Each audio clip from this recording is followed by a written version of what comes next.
Биз турган могул жерде деген бизде азыр шабдалы, кара өрүк, абрикос, алма бар бул участокто.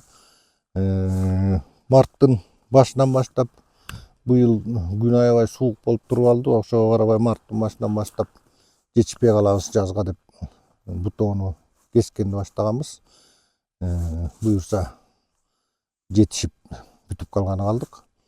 Анан бул бутоо деген аябай бакка деген түшүмдүүлүгүнө аябай чоң таасир берет.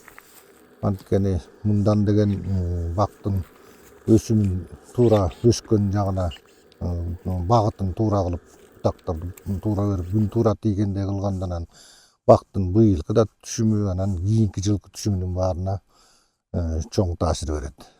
Анан көп жерде деген аяп кеспей койгондорубуз болот, артыкча алманы түшүмдү көбүрөөк алалы деп. Анын баары деген түшүмдү көп берет, бирок деген көп бергенде деген товарный вид жок болуп калат. Майда болуп калат. Анан ошодекини майда кылбай алманын баарын жана чет өлкөдөн келип атканда бирдей чоң размерде кылыш үчүн сөзсүз алманы да аябай жакшы буташ керек. Азыркы бутаган дагы бир, анан кийин май айында дагы буташ керек. Анан жакшы байлады, шагы ийилип турат дебей алманын баарын көк жагында үзүп ташташ керек, түшүмүн азайтып. Абрикос деле ошентиш керек. Баардыгы эле өмөлөрдүн баарын ошенткенде деген анан сапаты болот, размери болот. Анан базарга алып барганыңда деген өтүмү жакшы болот. Анткени бул азыр шабдалы. Анан бул шабдалы деген аябай байлаганы аябай катуу байлайт да. Ошон үчүн бул шабдалыны такыр аябаш керек. Шабдалыны канча көп кессең ошончо жакшы болот. Башка калган бутактар эле жетет. Кур калбай бүт мына могул бутак бир 10 шабдалы байлайт. Бул бутак өзү деген 10 шабдалыны чоң кылып базарга өтүмдүү размерди бере албайт. Ошон үчүн деген анын баарын деген өлчөп калтырып бир ушуга деген бир 5 шабдалы болсо, ошодек чоң болгону 5 шабдалы болуп берсе, анан 10 шабдалынын баасын чыгарып берет.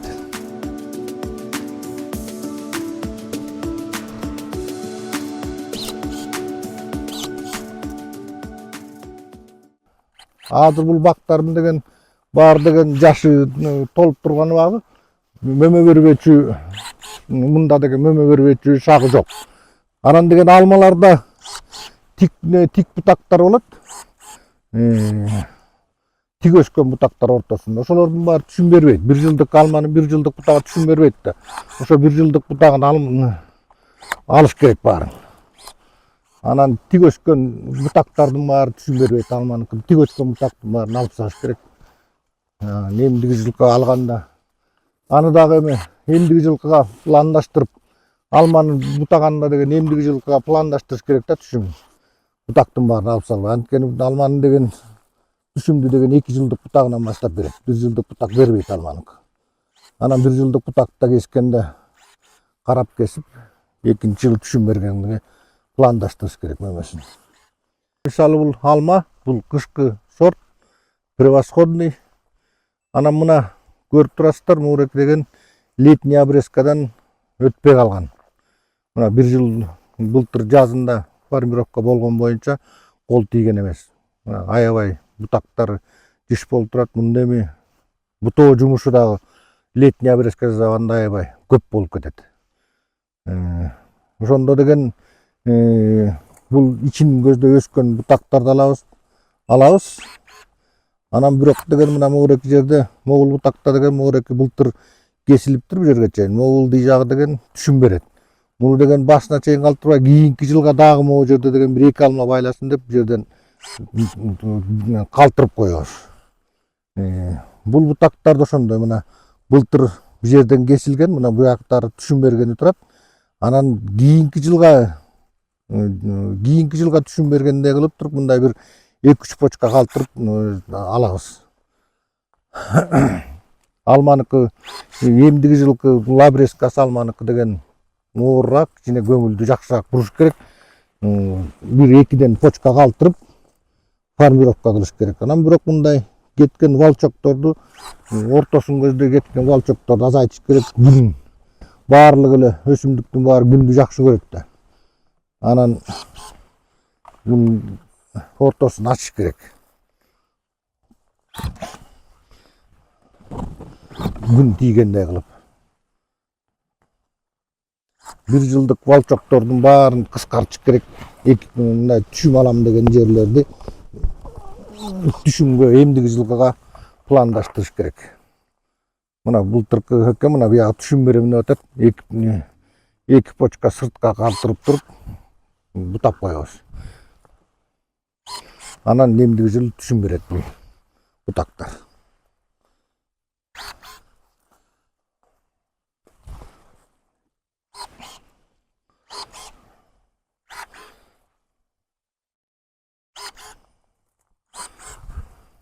Мунун баары бир жылдык бутактар. Бир жылдык бутактарды дагы көп калтырбай азайтабыз.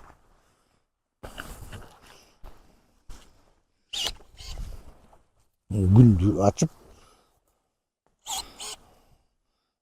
туура эмес, былтыр туура эмес кесилип калгандар бар. Алардын баарын аракеттенип